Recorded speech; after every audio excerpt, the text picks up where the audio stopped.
Donc on va passer à la suite, c'est l'Ethereum devient de plus en plus indépendant.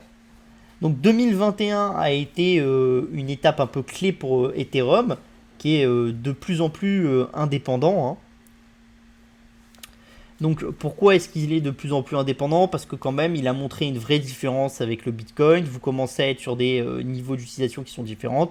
Bon, alors je vous ai mis ce qu'ont mis le porte-parole de Binance, de Bitbit et d'autres. Je ne vais pas les expliquer ou les machins. On va passer tout de suite à ça. Donc là vous voyez, vous êtes quasiment plus proche des plus hauts historiques sur la paire Ethereum BTC. Donc ça vous montre vraiment que vous êtes sur une puissance assez forte d'Ethereum. Et pourquoi? Parce que vous avez de plus en plus de demandes sur Ethereum.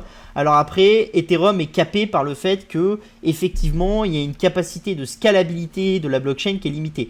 La question pour vous en tant qu'investisseur sur les cryptos qui va se poser en 2021, en 2022 et aussi en 2023 à mon avis et peut-être un peu plus tard, c'est justement cette question de scalabilité. C'est est-ce que toutes les technologies de Layer 2, ce genre de choses, qui vont capter de la valeur et tout, vont donner à Ethereum de la scalabilité, et du coup cette scalabilité va donner la capacité d'Ethereum à passer au-dessus des 4 000 $ à très long terme et à aller viser les 10 000 $ par exemple. Moi je pense que tant qu'on n'a pas un minimum de scalabilité nouvelle, ça va être difficile d'aller atteindre les 10 000 $ et d'y rester un certain temps. Après je pense que l'année 2022 ça va être l'année des layers de type 2 et des blockchains alternatives.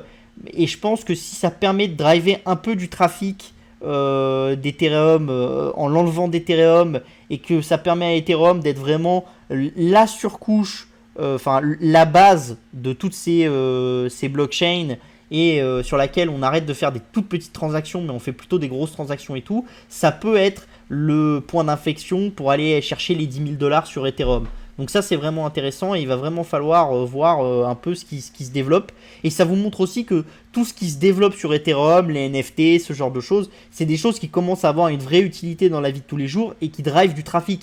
Et il n'y a pas juste que de la spéculation, c'est pas juste des échanges de gens qui s'échangent des NFT pour spéculer à la hausse sur des NFT, quoi. Il y a d'autres entreprises qui utilisent et qui font des choses avec et vous commencez à avoir des applicatifs derrière et ça c'est très très intéressant pour Ethereum.